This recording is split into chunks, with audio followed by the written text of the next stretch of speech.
C'était le matin de Noël, le genre de matin qui semble parfaitement conçu pour un catalogue de vacances. Je me souviens de la route vers le domaine de mes parents dans la banlieue de Savannah. L'air était vif, le ciel d'un bleu clair et perçant, et le quartier était bordé d'énormes maisons, chacune essayant de surpasser l'autre avec des illuminations extravagantes. J'ai garé ma voiture, une berline fiable et discrète, à côté de la toute nouvelle Porsche de mon frère Elia et du VUS de luxe immaculé de mon père. Entrer dans cette maison était toujours un exercice de gestion de mes propres attentes. L'odeur de pain cher, de cannelle et d'espresso artisanal fraîchement moulu m'a frappé dès que la lourde porte en chêne s'est ouverte. Le salon était immense. Un arbre de 3,6 mètres se tenait au centre, dégoulinant d'ornements en verre importé. Mon père, Richard, se tenait juste devant l'arbre. Il ressemblait à un roi bienveillant s'apprêtant à accorder des faveurs à ses loyaux sujets. Il portait un pull en cachemire ridiculement cher, ses cheveux argentés parfaitement coiffés. Il adorait ça. Il vivait pour la performance de la richesse. Ma mère, Dana, était perchée sur le bord du canapé couleur crème. Sa posture était parfaitement rigide.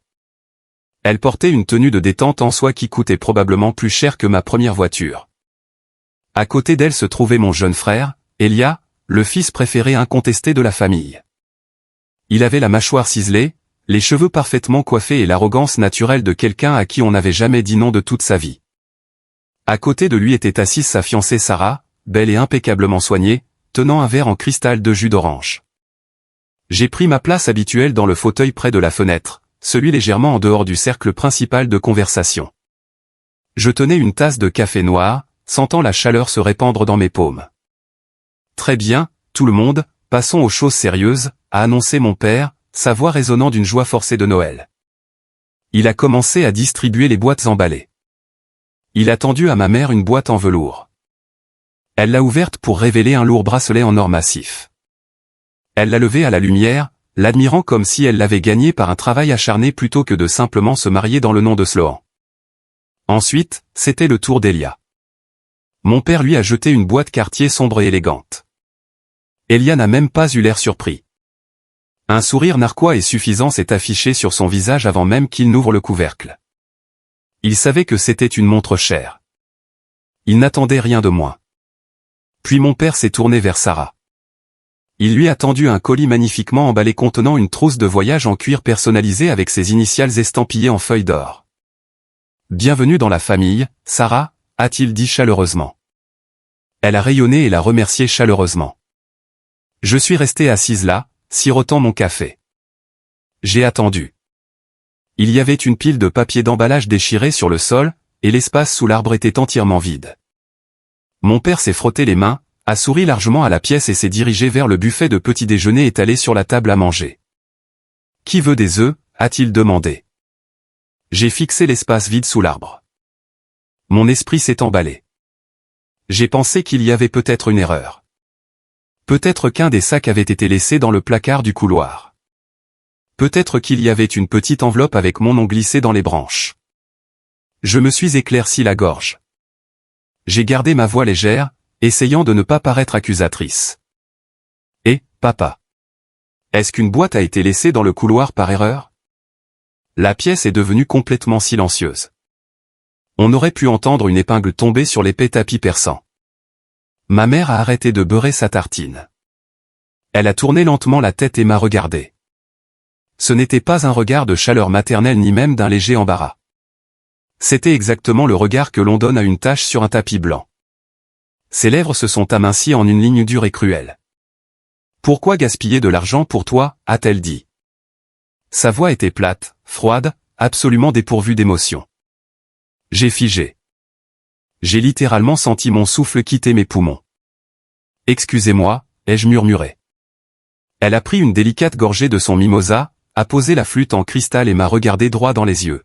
« Tu ne contribues pas à l'image de la famille, Mason. Nous ne te gardons là que par habitude. » J'ai tourné la tête pour regarder mon père. Je m'attendais à ce qu'il intervienne. Je m'attendais à ce qu'il dise qu'elle avait bu trop de champagne, qu'il la réprimande, qu'il rejette cela comme une terrible blague.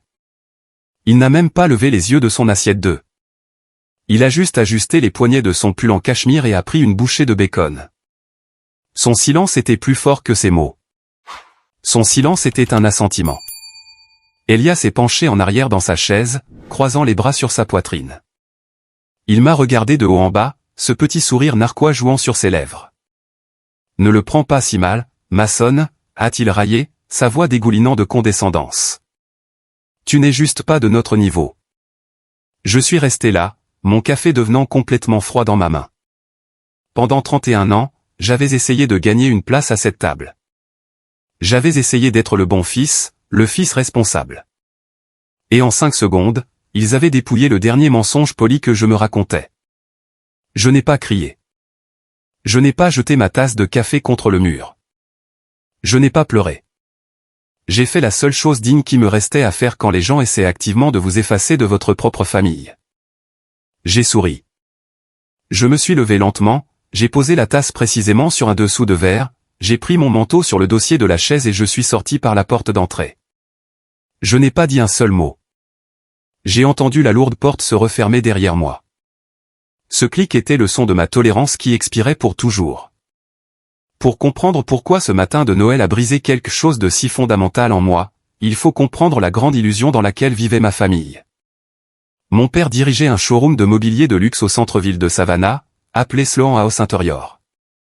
Il adorait raconter à quiconque voulait l'écouter, au country club, lors de dîners, au golf, que c'était une entreprise héritée. Il a construit toute sa personnalité autour du fait d'être un homme de goût supérieur, de discipline stricte et de richesse à l'ancienne. Il se promenait en costume sur mesure, inspectant les échantillons de tissu comme s'il examinait des joyaux de la couronne.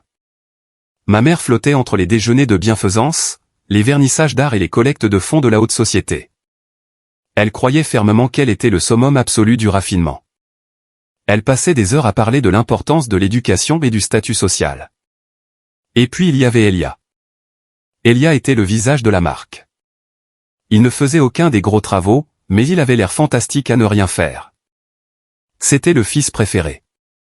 Il gérait les comptes de médias sociaux, postant des photos de canapés en soie, d'éclairages italiens importés et de tables soigneusement agencées avec des légendes sur l'élégance intemporelle et le standard Sloan. Il avait des centaines de milliers d'abonnés qui croyaient à la fantaisie qu'il était un jeune et brillant magnate du design. Pour le monde extérieur, les Sloan étaient élégants, prospères et complètement intouchables.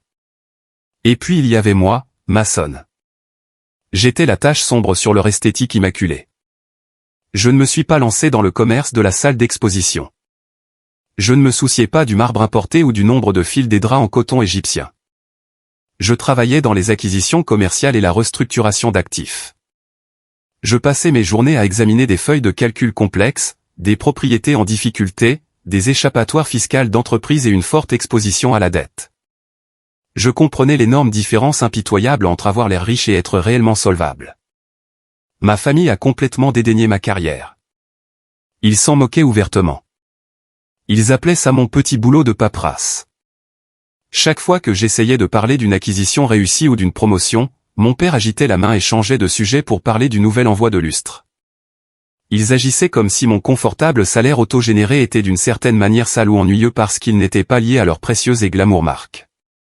J'étais le fils invisible, l'extra, le gars qui coupait des photos de vacances parce que je portais des costumes prêt-à-porter au lieu de la laine italienne sur mesure. Je l'ai accepté pendant des années. J'ai ravalé les insultes. Je pensais que si je restais juste silencieux, si j'étais fiable et ne causais pas de drame, il finirait par m'aimer.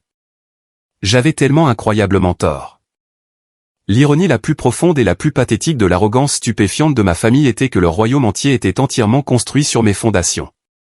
Il y a 6 ans, la terrible gestion commerciale de mon père a finalement eu raison de lui. Il avait fait une série d'achats de stocks désastreux et impulsifs juste avant une brutale crise financière nationale. Il avait complètement mal géré un litige avec leur propriétaire commercial, et les avis d'expulsion étaient déjà imprimés.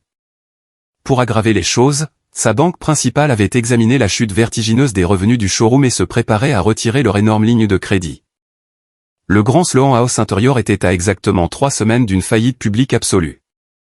Je me souviens être entré dans le bureau de mon père cette année-là. Il était un épave. Il était assis derrière son énorme bureau en acajou, le visage pâle, les mains tremblantes. Il n'avait pas peur de perdre l'entreprise. Il était terrifié que ses amis du country club découvrent qu'il était un fraudeur. Il était terrifié par l'humiliation publique.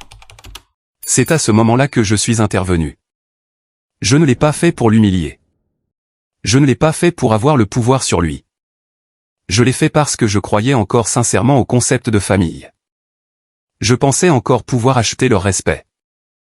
Je venais de conclure une énorme transaction immobilière commerciale à Charlotte et ma commission était substantielle. J'ai pris l'intégralité de cette commission et j'ai créé une société de portefeuille privé. J'ai utilisé ma société de portefeuille pour approcher le propriétaire en colère et j'ai acheté directement le bâtiment dans lequel fonctionnait leur showroom phare. Je ne me suis pas arrêté là. J'ai réglé leurs énormes arriérés de loyer. Je me suis assis avec leurs fournisseurs en colère et j'ai négocié leur exposition à la dette à une fraction gérable en utilisant ma propre crédibilité professionnelle.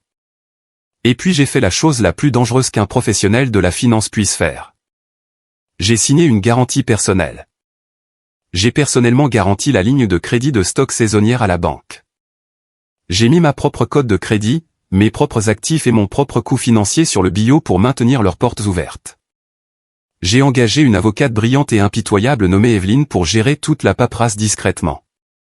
Je voulais protéger le nom de la famille, mais plus important encore, je voulais protéger la marque Sloan House, que ma défunte grand-mère m'avait en fait assignée lors d'un transfert privé il y a des années parce qu'elle savait que Richard finirait par la ruiner. Quand la poussière est retombée et que les portes sont restées ouvertes, comment ma famille a-t-elle réagi?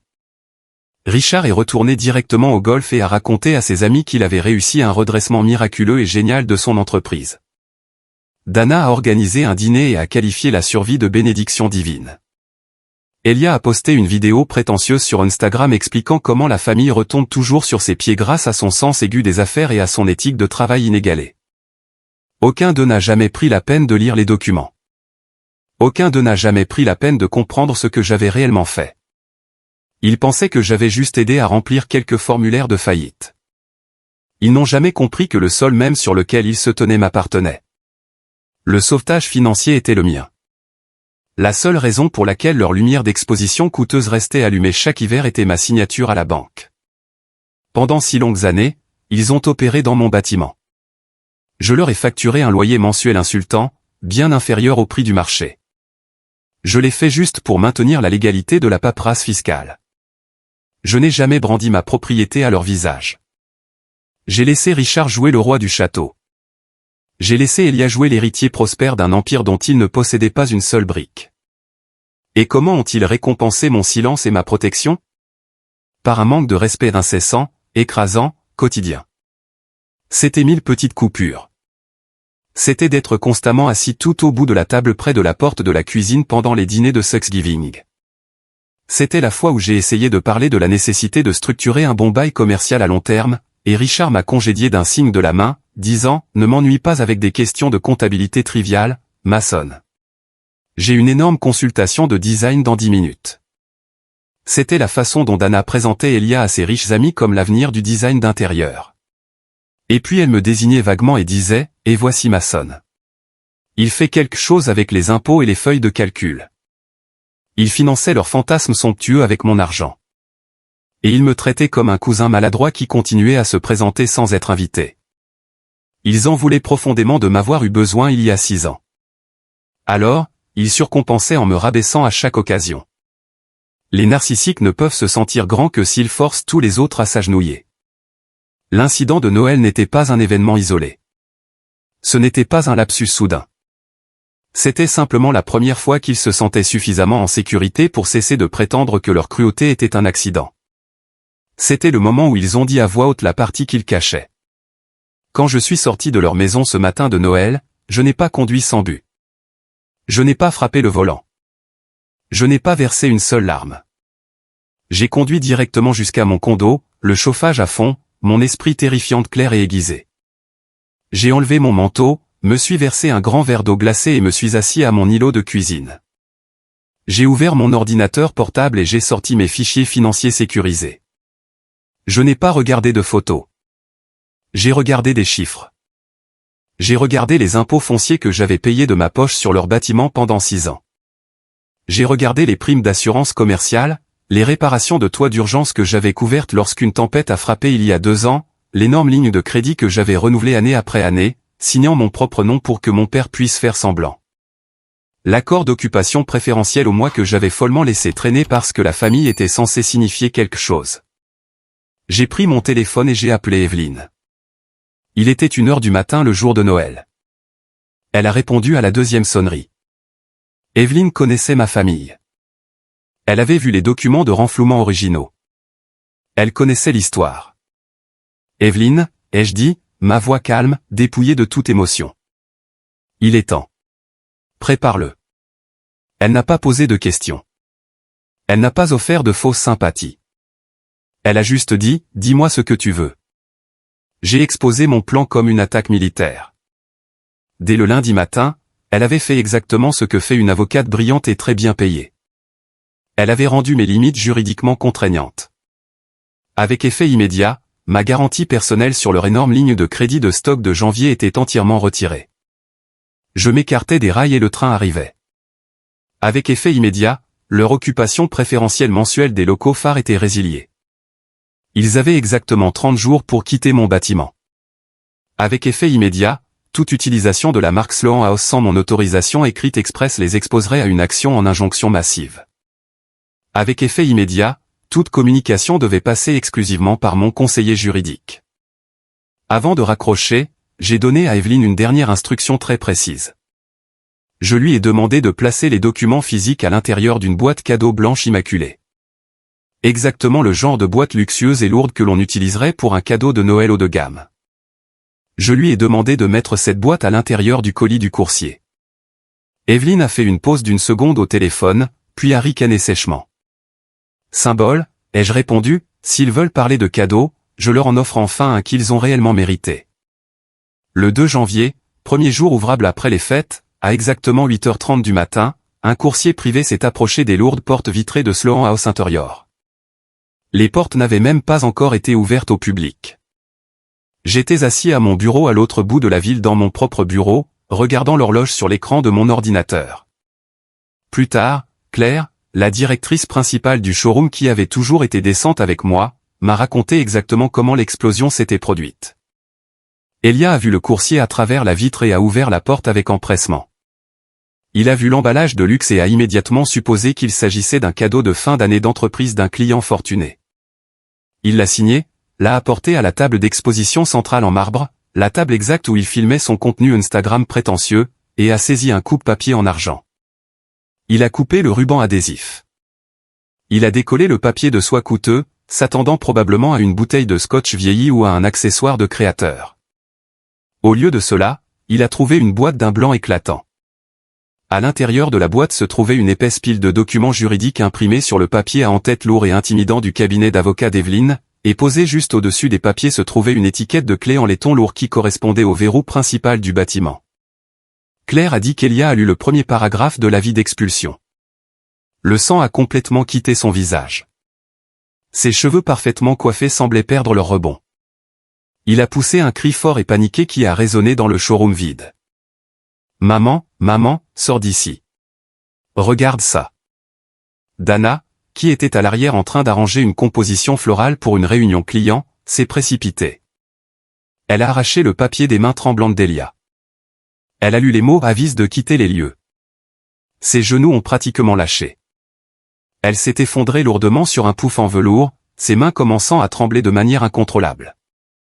Richard est sorti de son bureau aux parois de verre. Agacé par les cris. « Qu'est-ce qui se passe ici ?» a-t-il claqué. Il a pris les papiers de sa femme. Ses yeux ont parcouru les termes juridiques audacieux. Résiliation, quitter les lieux, retirer, garantie. La panique absolue s'est installée instantanément. L'illusion s'est brisée en 1 million de morceaux. Richard a sorti son téléphone de sa poche et a appelé mon portable. J'étais assis à mon bureau, regardant mon écran s'allumer avec son nom. J'ai laissé sonner. Cela a sonné jusqu'à la messagerie vocale. 30 secondes plus tard, il a rappelé. Sonnerie. Puis ma mère a appelé. Sonnerie. Puis Elia a appelé. Sonnerie.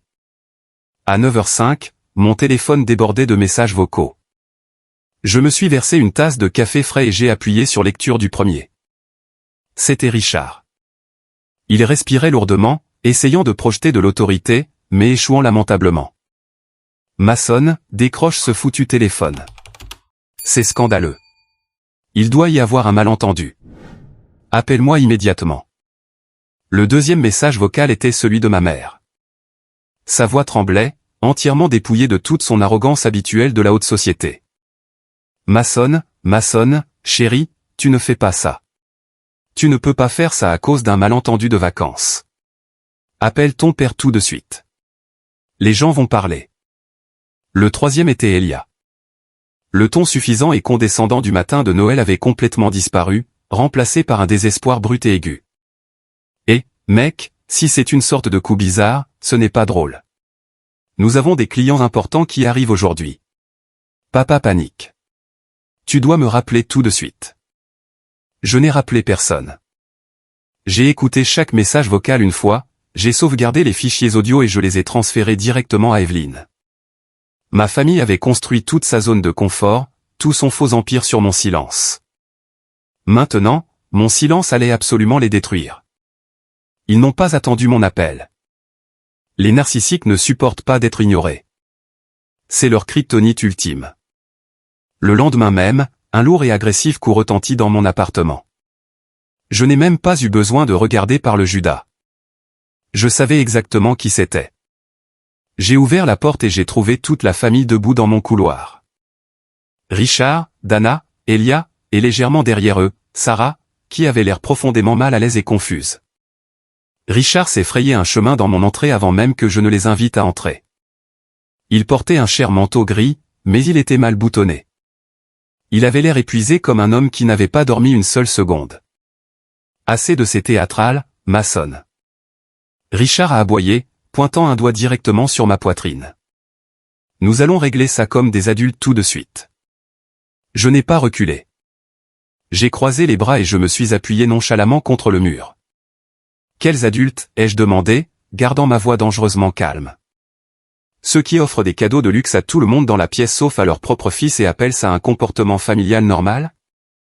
Dana a poussé Richard, s'avançant dans mon espace personnel, elle a arboré ce sourire social rigide et faux qu'elle utilisait lorsqu'elle essayait de manipuler une situation lors d'une réunion du conseil d'administration d'une association caritative. Mason, chérie, a-t-elle roucoulé, sa voix dégoulinant de fausse douceur. Tu amplifies de manière disproportionnée un simple malentendu familial. Transformer un sentiment blessé en une attaque commerciale malveillante est indigne de toi. Ta grand-mère aurait honte. J'ai senti ma mâchoire se serrer, mais je n'ai pas élevé la voix. Je l'ai regardé droit dans les yeux. Que ai-je exactement mal compris, maman? Était-ce la partie où tu as fièrement annoncé que tu ne me gardais là que par habitude?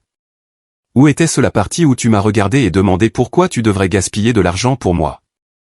Elia a levé les yeux au ciel, jetant les mains en l'air comme un adolescent dramatique. Oh, ça y est. Tu es toujours si littéral, Mason. Tu es si sensible. Nous étions stressés. Noël est stressant. Tu utilises ton argent comme une arme pour nous punir pour une mauvaise matinée parce que tu as toujours été jaloux de moi. Je ne te punis pas, ai-je répondu, fixant mon frère jusqu'à ce qu'il détourne le regard. Je suis simplement d'accord avec toi. Tu as dit que je n'étais pas de votre niveau. Tu avais absolument raison. Je me retire de votre niveau. Les documents sont juridiquement contraignants. L'avis d'expulsion de 30 jours est valable. Si vous voulez discuter de la transition commerciale, vous pouvez le faire par l'intermédiaire d'Evelyne. Le visage de Richard est devenu d'un rouge vif violent. Le vernis public police est complètement fissuré, révélant l'homme frénétique et profondément peu sûr de lui en dessous. Il s'est approché si près de moi que je pouvais sentir son coûteux parfum mélangé à de la sueur. La veine sur sa tempe pulsait fort.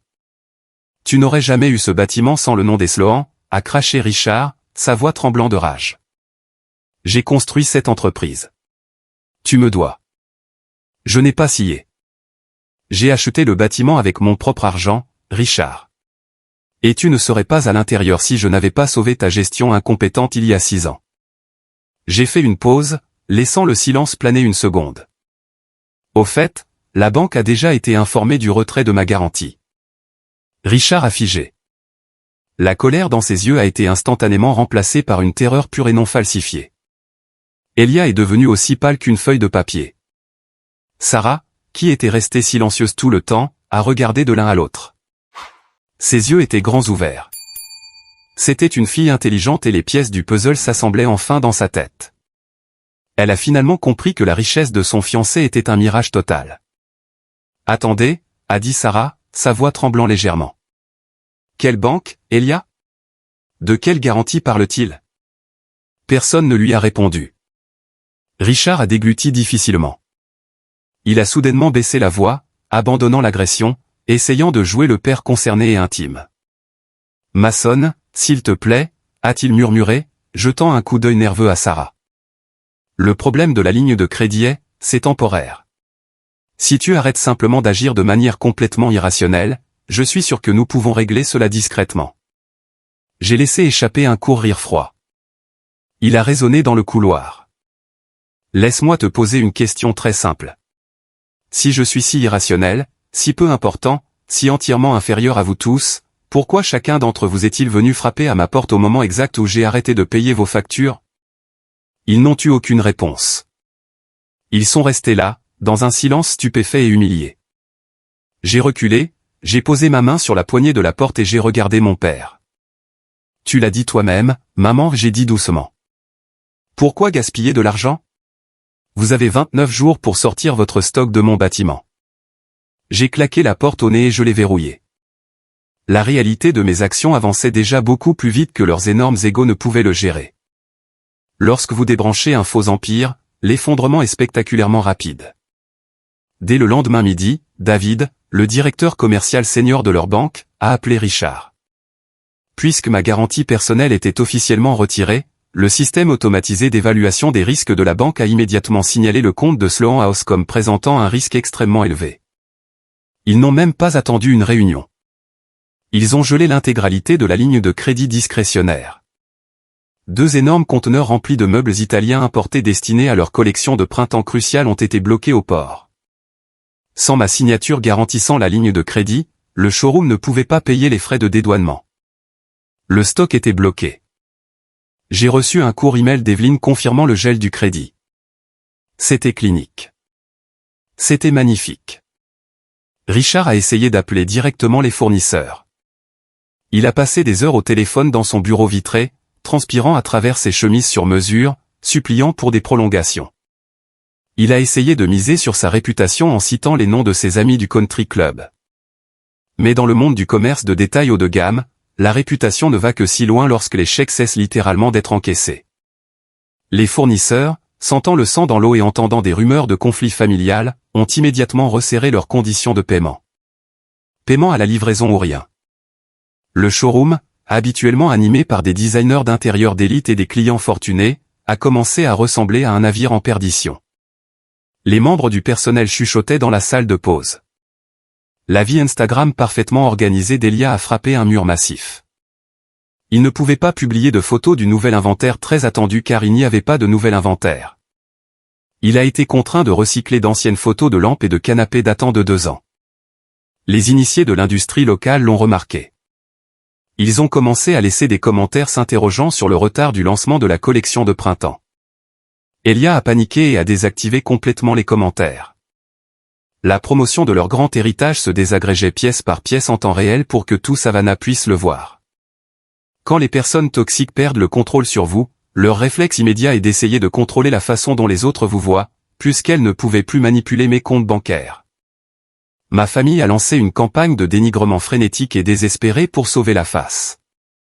Ma mère, Dana, a passé des heures au téléphone avec chaque tante, oncle, cousin et ami de la famille qu'elle pouvait joindre. Elle a raconté une histoire tragique et larmoyante sur la façon dont j'avais subi une grave et soudaine dépression mentale. Elle a affirmé que j'étais follement jaloux du succès d'Elia, que je détestais la famille et que j'essayais d'extorquer mon propre père par pure rancune à cause d'un cadeau de Noël mal compris.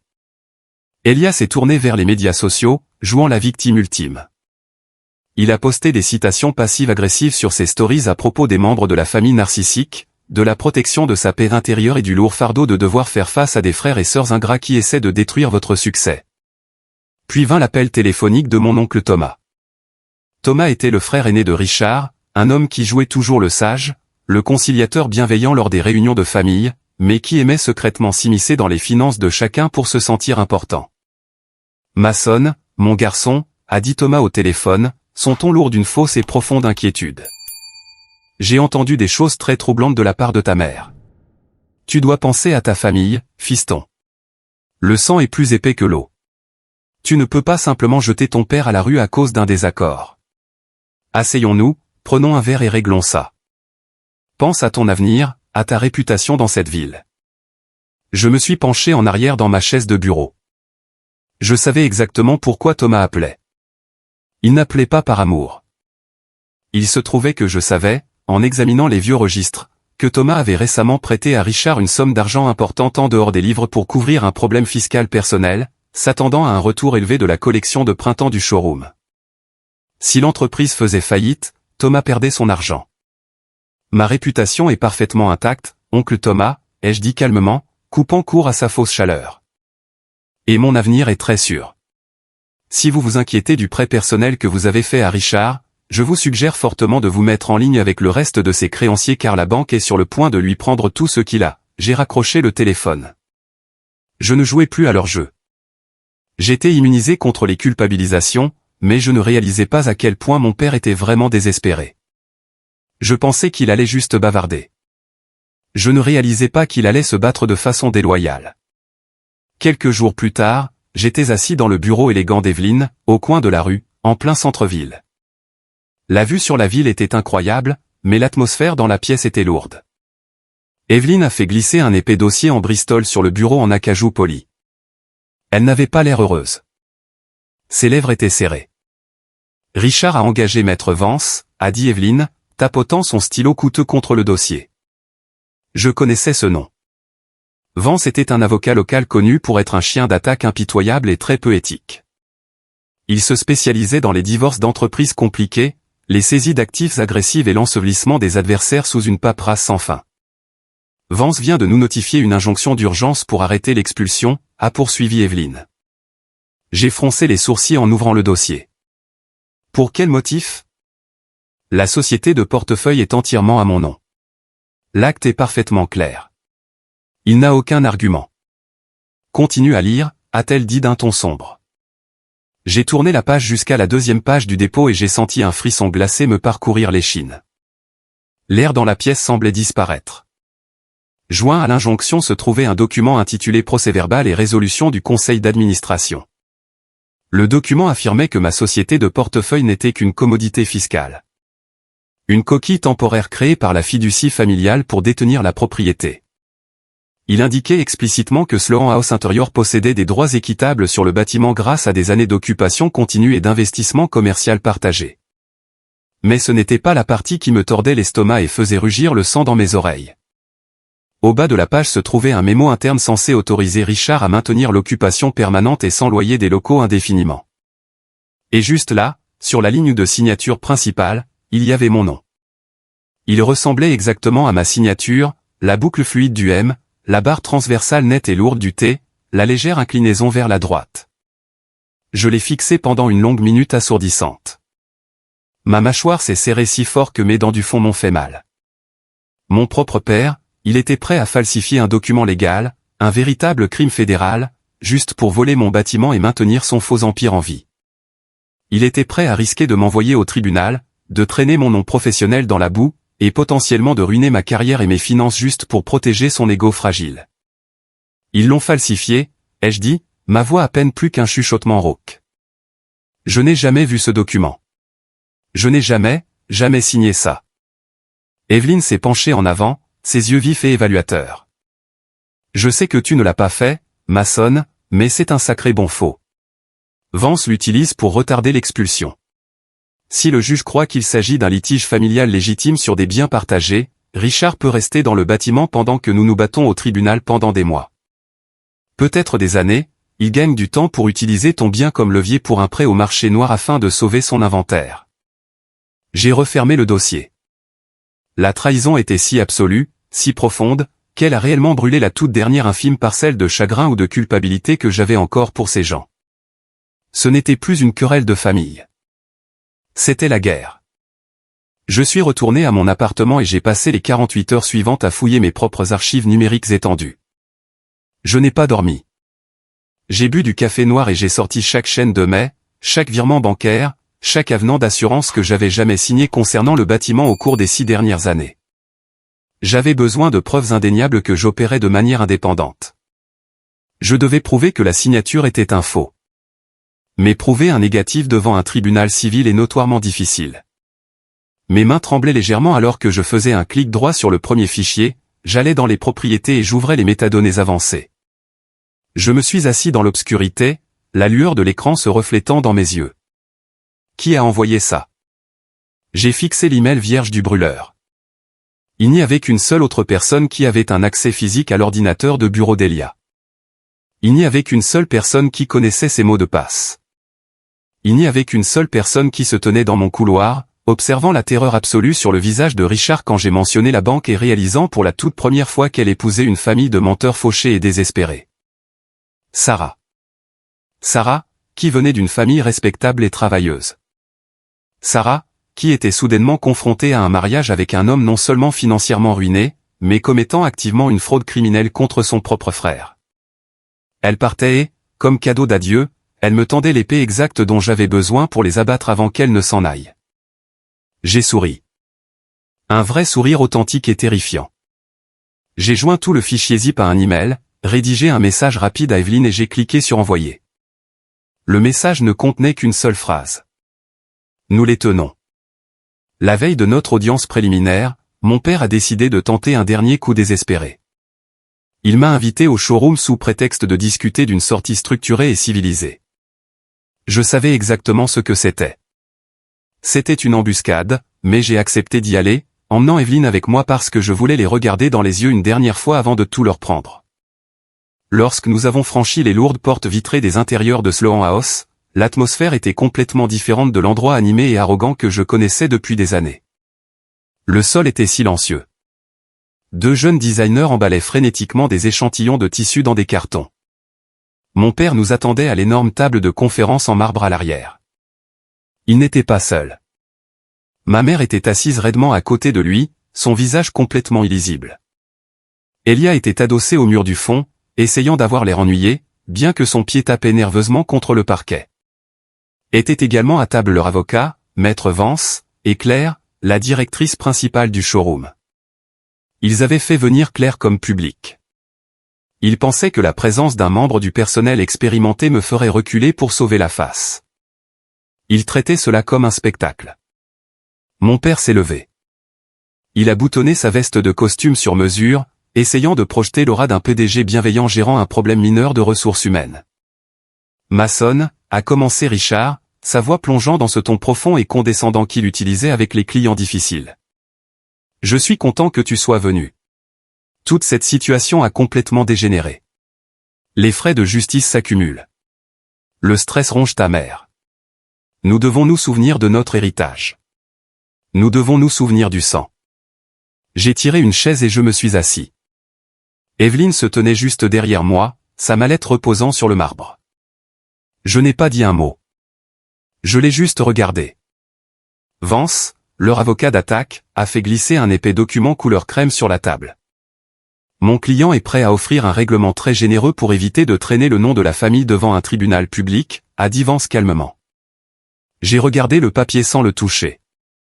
Définissez généreux, ai-je dit. Mon père s'est raclé la gorge.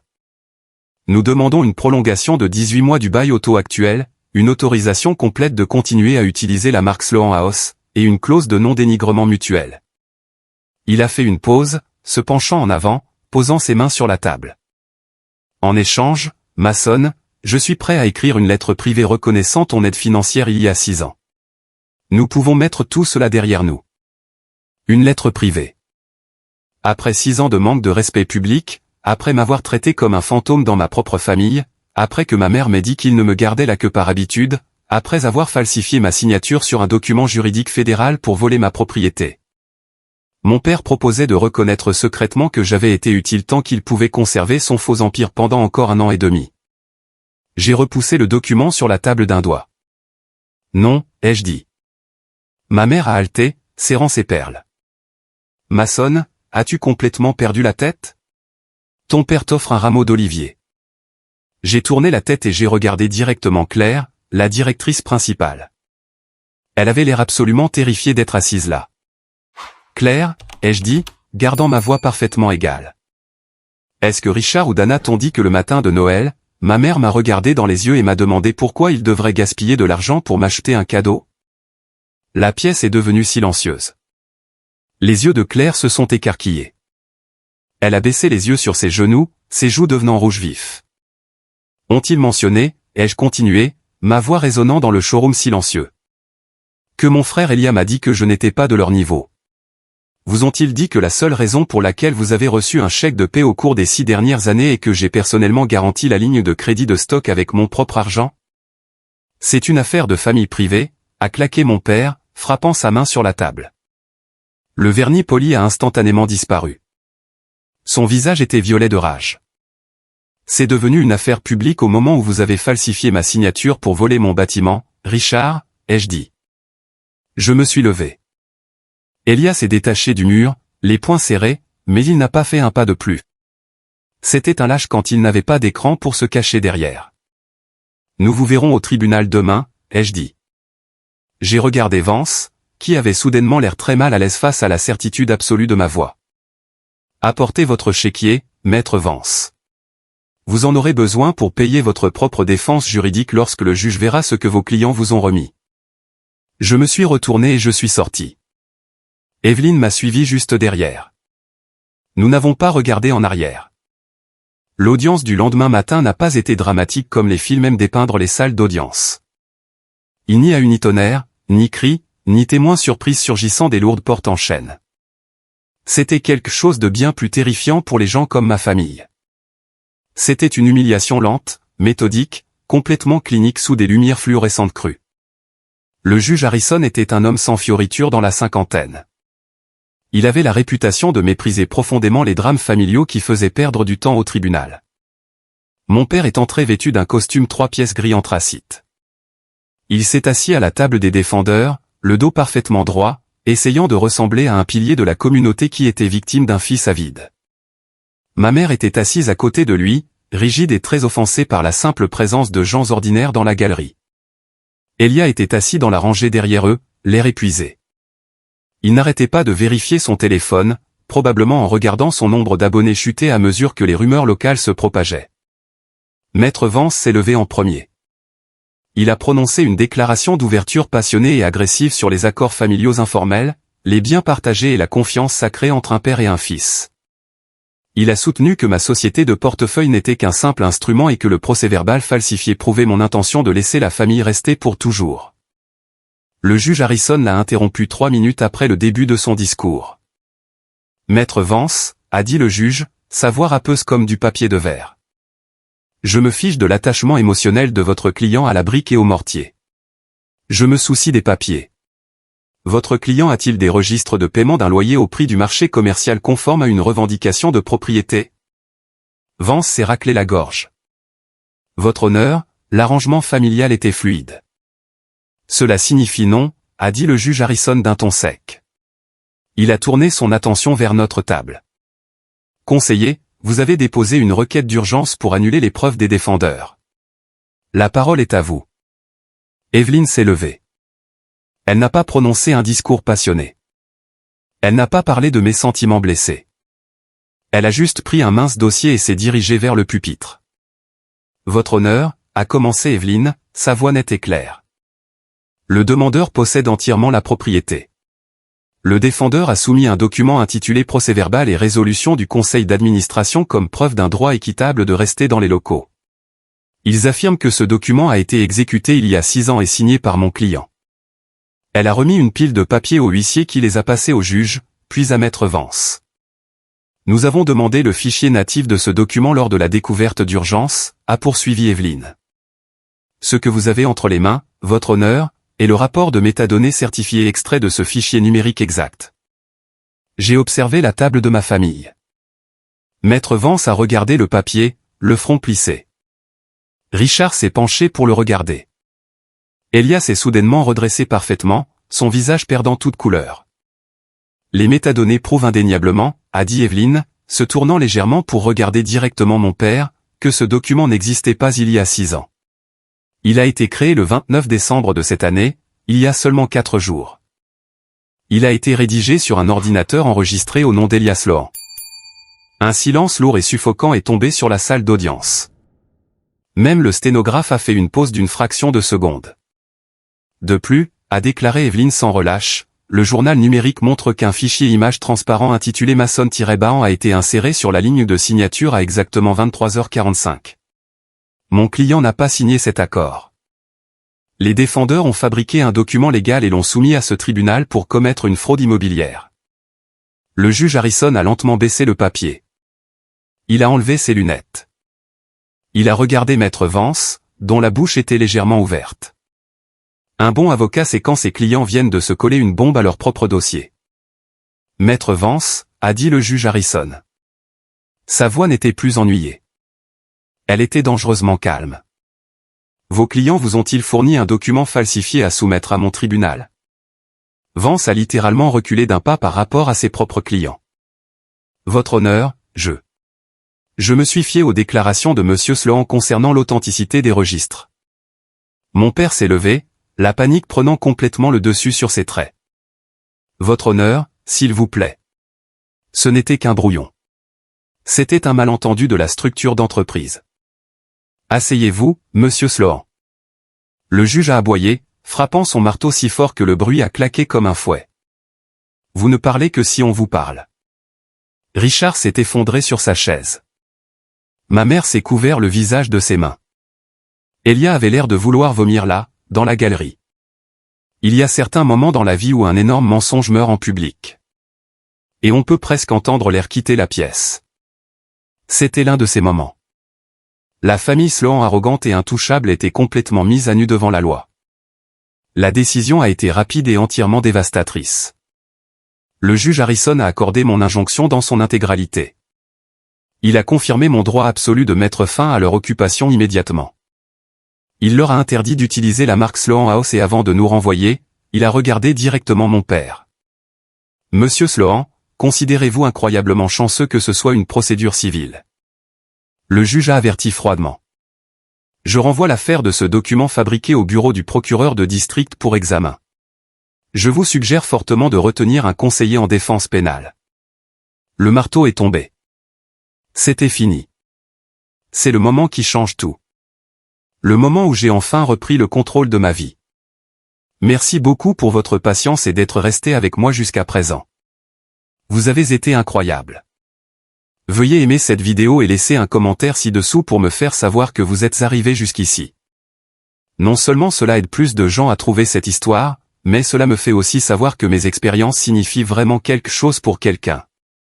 Votre soutien est ma plus grande motivation pour continuer à partager le reste de ce voyage. Pendant les 3 semaines suivantes, la réalité a fait ce que les gens arrogants détestent le plus. Elle a continué d'avancer sans se soucier de leurs sentiments. L'effondrement du faux empire de ma famille a été rapide et brutal. Sarah a fait ses valises le matin après l'audience. J'ai appris plus tard par la rumeur qu'elle avait regardé Elia droit dans les yeux et lui avait dit qu'elle refusait de rester pour un futur divorce ou de lui rendre visite dans un pénitencier fédéral. Les fiançailles ont été définitivement rompues. Elia est restée complètement seule dans son coûteux appartement vide. Les fournisseurs n'ont pas seulement cessé d'expédier de nouveaux produits. Ils ont agressivement rappelé ce qu'ils pouvaient. D'énormes camions de déménagement se sont arrêtés au quai de chargement arrière du showroom.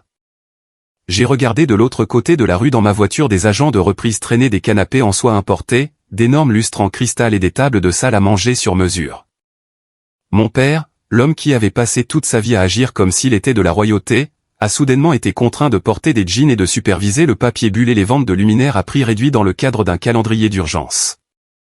Le magazine commercial local a discrètement retiré Sloan House Interior de leur prochaine rubrique sur les entreprises patrimoniales de Savannah après qu'Evelyne a envoyé un avis juridique très poli mais absolument dévastateur concernant l'injonction de marque. Le cercle social de ma mère a diminué du jour au lendemain. Les conseils d'administration caritative dont elle se faisait une fierté ont soudainement cessé de répondre à ses appels. Dans la haute société, le prestige est tout.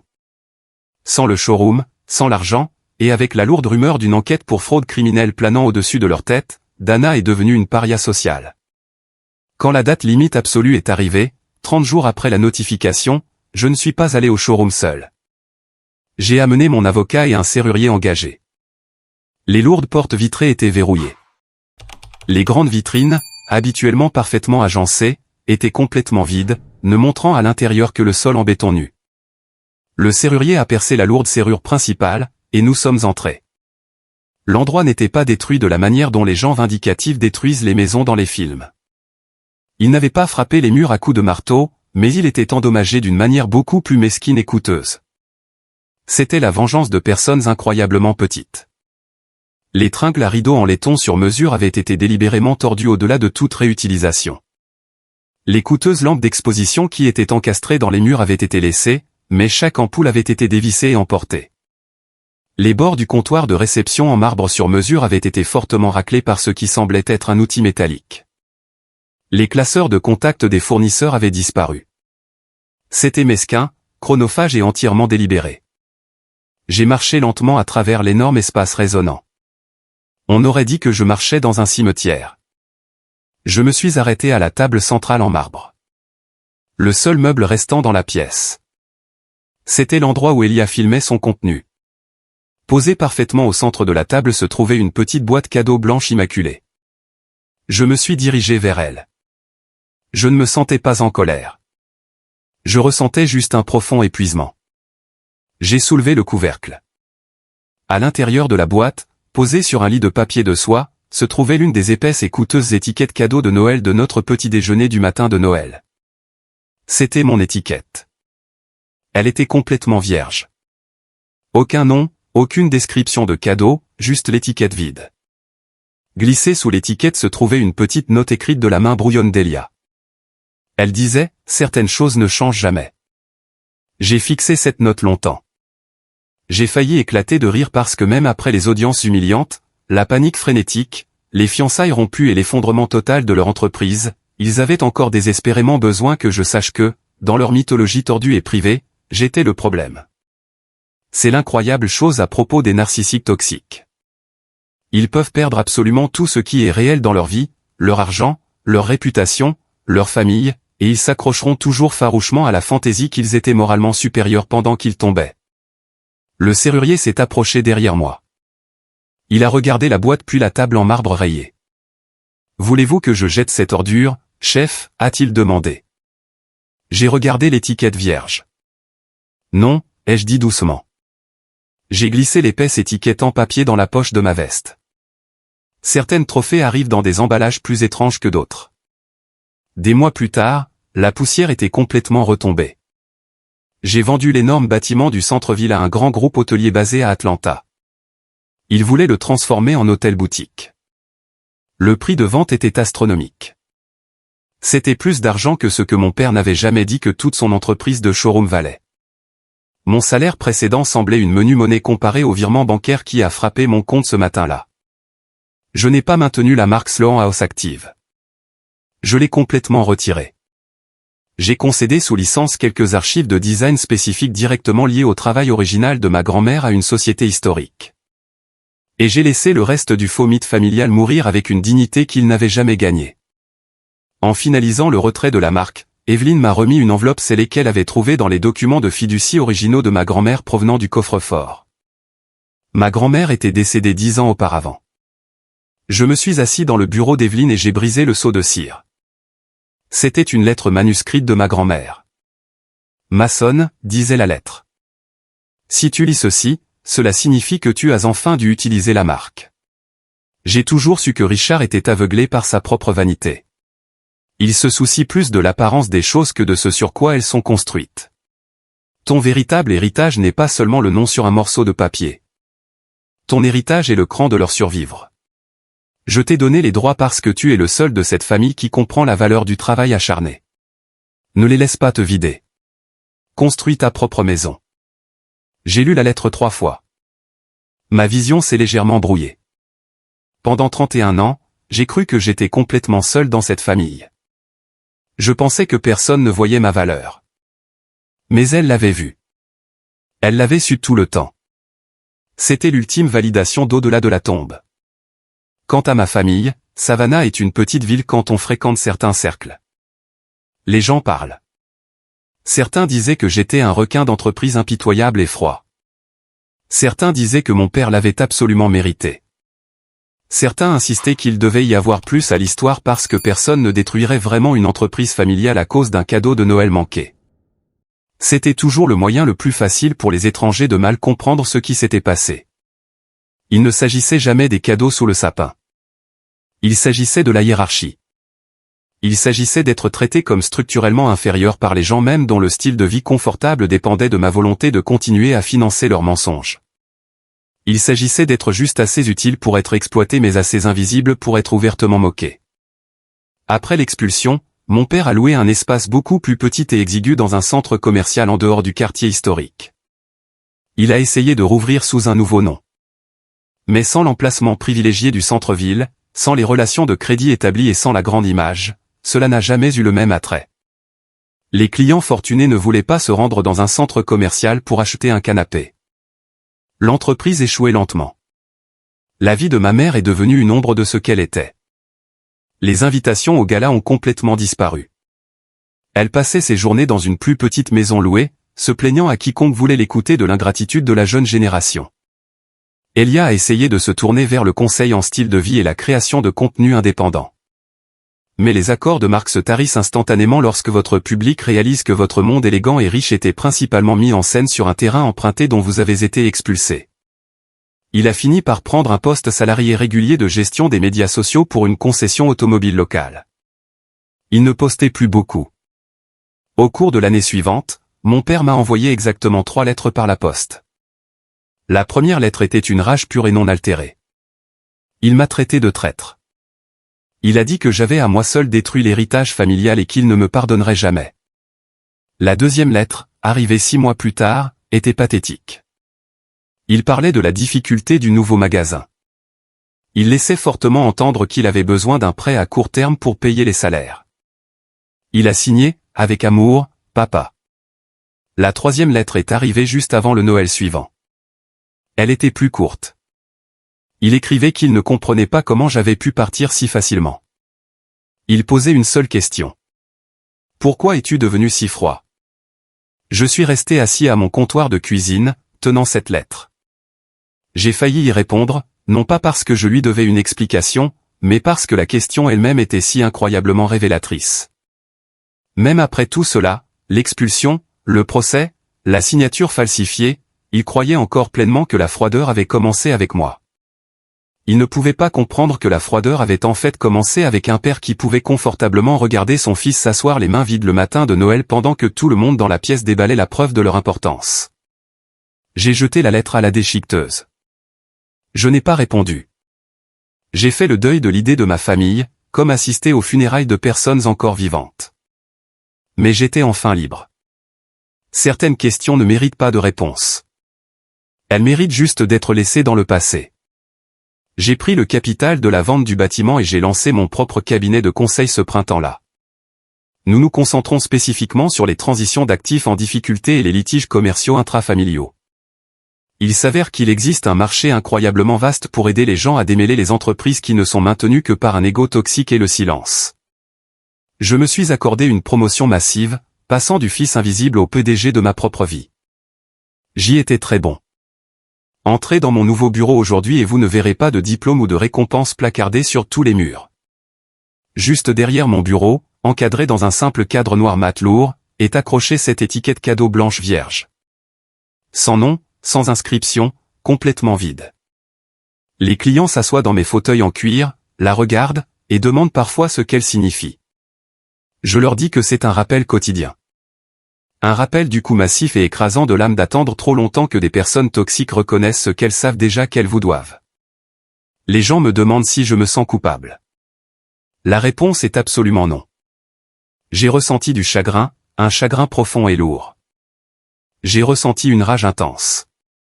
J'ai ressenti cet épuisement aigre et terrible qui survient quand vous réalisez enfin que votre famille sait exactement où planter le couteau pour vous blesser et qu'elle agit toujours complètement choquée quand vous, enfin, de temps en temps. Généralement par les matins d'hiver calmes et froids où l'air sent le pain, je repense à ce Noël. Je pense à mon père debout près du sapin, au sourire cruel de ma mère, au visage suffisant d'Elia, et puis je pense au 2 janvier, au colis du coursier, à la panique absolue, aux appels téléphoniques désespérés auxquels je n'ai jamais répondu. Au moment exact où les gens qui m'avaient traité comme un bruit de fond ont réalisé que toute la pièce avait été câblée à travers moi depuis le début. Si j'ai appris quelque chose en traversant ce feu, c'est ceci. Le sang n'est pas une preuve d'amour. La proximité physique n'est pas une preuve de respect. Et être toléré n'est pas la même chose qu'appartenir. Ils ont passé des années à essayer de me convaincre que je n'étais pas de leur niveau. Au final, ils n'avaient raison que sur une seule chose. Je n'étais jamais censé rester là où ils m'avaient mis. Merci d'être resté et d'avoir écouté mon histoire.